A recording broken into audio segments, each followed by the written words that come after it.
The year is 1821. The president is James K. Polk. His main goal is to expand the U.S. as far as possible. He especially wanted California and New Mexico, preferably by buying it, but if not, by force. This is the story of the Mexican-American War, in plain English, by Nick, Larissa, Jesse, and Randy. 1821 was the year that Mexico went independent from Spain, so Polk tried to make a proposal with Mexico to buy New Mexico and California, but the Mexicans would not even hear his offer. Meanwhile, the Texans and Mexico were arguing about where the border between the two were. This was a main issue in the war. Then, the real action began. Things really started to go bad when the U.S. annexed or added Texas. The Mexicans in Texas felt like the Americans had no right to come and just claim Texas, and like I said before, they could not agree on a border. Texas claimed the Rio Grande as a border, but Mexico wanted the border to be Nueces River, about 150 miles northeast of the Rio Grande. Then, in the dark of night, Mexicans attacked the soldiers guarding the Rio Grande.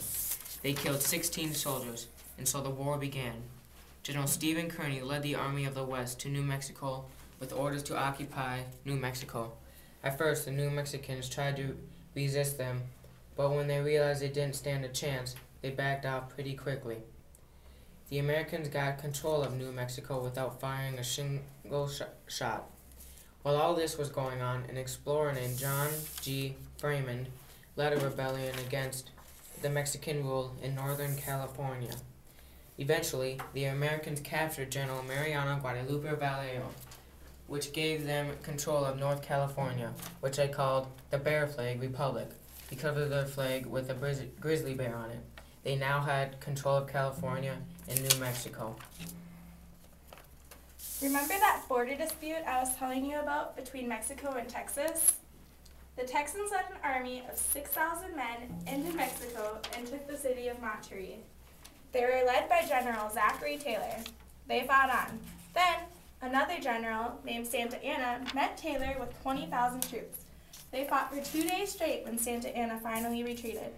For 6 months, Taylor fought his way to Mexico City, the capital of Mexico, and in September of 1847, we captured it. We could have kept all that we captured for Mexico, and who knows what we'd be like today if we had, but there were too many angry Mexicans living there, and we had just gained massive amounts of land. So, we made the Treaty of Guadalupe, Hidalgo in 1848. This treaty said that Mexico gave up half its territory, which included, and this is a long list, the present-day states of California, Nevada, Utah, Arizona, New Mexico, and parts of Colorado and Wyoming. We paid Mexico $15 million for it, which may seem like a lot, but it's really not.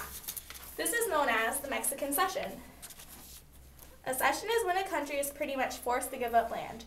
We also promised to protect the 80,000 to 100,000 Mexicans living in the land we gained, but that promise wasn't kept. You may think that everyone was all fine and dandy with this whole war, but a lot of Americans were not content. For example, a senator said that the land was worthless and we were better off without it. Others said that we had no right to any other land but Texas, and still others said that we should have taken even more land. We gained one more piece of land from Mexico, which we bought in 1853 because it was flat and perfect for building railroads. This was called the Gadsden Purchase. After this, we have our present-day shape, minus Alaska and Hawaii. This whole war had a lot to do with manifest destiny, the idea that the U.S. needed to move west and get more and more land, which we did.